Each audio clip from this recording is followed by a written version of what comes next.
అందరికీ నమస్కారం. కే స్టేషన్ కి స్వాగతం. ఈ రోజు మనం రామకృష్ణ పరమహంస చెప్పిన కథల్లోంచి ఇంకొక మంచి కథ చెప్పుకుందాం. దేవుడు అందరిలోనూ ఉన్నాడు. రండి విందాం. ఒక అరణ్యంలో ఒక మహర్షి ఉండేవాడు. అతడు శాస్త్రాలను బాగుగా చదివి మంచి పాండిత్యం సంపాదించాడు. అంతేకాదు అతడు ఎప్పుడూ సత్యాన్నే చెప్పేవాడు. ఇతరులకు బోధించేదాన్ని తాను ఆచరించి చూపేవాడు. ఎప్పుడు భగవంతు నామస్మరణ చేస్తుండే నిజమైన భక్తుడతడు. అతని వద్ద చాలా మంది యువకులు శిష్యులుగా ఉండేవారు. ఆయన ఒకనాడు ఇలా ఉపదేశించాడు. నాయన్లారా, దేవుడు అందరిలోనూ ఉంటున్నాడనే విషయాన్ని మీరు ఎప్పుడూ మర్చిపోకూడదు. ఈ అనంత జీవరాశులుగాను ఈ ప్రపంచంగాను పరిణమించి ఉండేది ఆ ఈశ్వరుడే. భగవంతుడే వివిధ రూపాలుగా కనిపిస్తున్నాడు.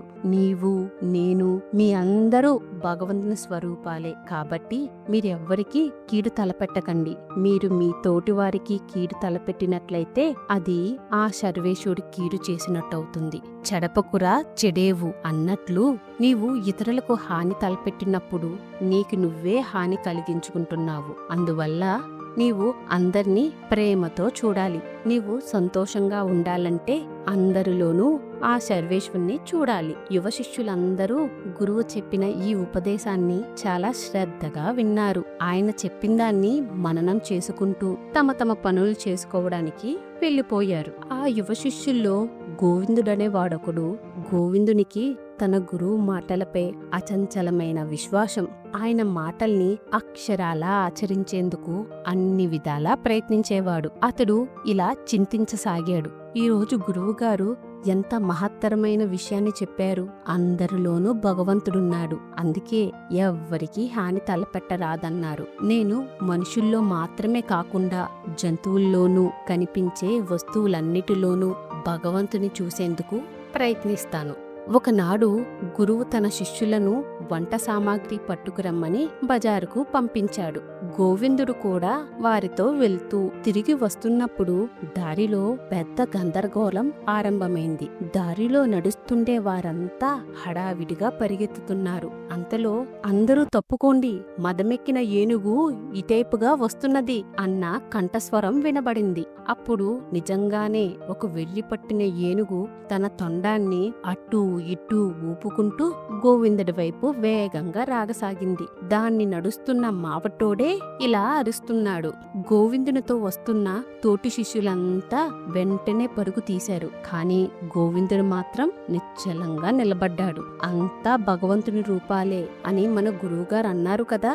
ఈ ఏనుగు భగవంతుడే, నేను కూడా భగవంతుడే. అలాంటప్పుడు ఈ ఏనుగును చూసి నేనెందుకు భయపడాలి అని తలుస్తూ అలానే నిలబడ్డాడు. దారి నుండి తొలగిపోండి, వెర్రేనుగు వస్తున్నది అని మరలా అరిచాడు మావటోడు. కాని గోవిందుడు కదల్లేదు. కొంతసేపటిలో పిచ్చేనుగు గోవిందుని సమీపించింది. అతన్ని తన తొండంతో పట్టుకుని పైకెత్తి దూరంగా విసిరేసి తన దారిని తాను పోయింది. గోవిందుడు సృహ తప్పి కింద పడ్డాడు. ఒళ్ళంతా గాయాలు. వెంట వచ్చిన శిష్యులు అతనిపై జాలిపడి అతనిని గురువు ఆశ్రమానికి తీసుకువెళ్లారు. జరిగిన విషయమంతా గురువుగారితో చెప్పారు. వెంటనే వైద్యుణ్ణి పిలిపించి చికిత్స చేయించారు. 2-3 రోజుల్లో గోవిందుడు మళ్లీ మామూలు స్థితికి వచ్చాడు. తర్వాత గురువు గోవిందుని పిలిచి, నీవెందుకిలా మూర్ఖునిలా ప్రవర్తించావు?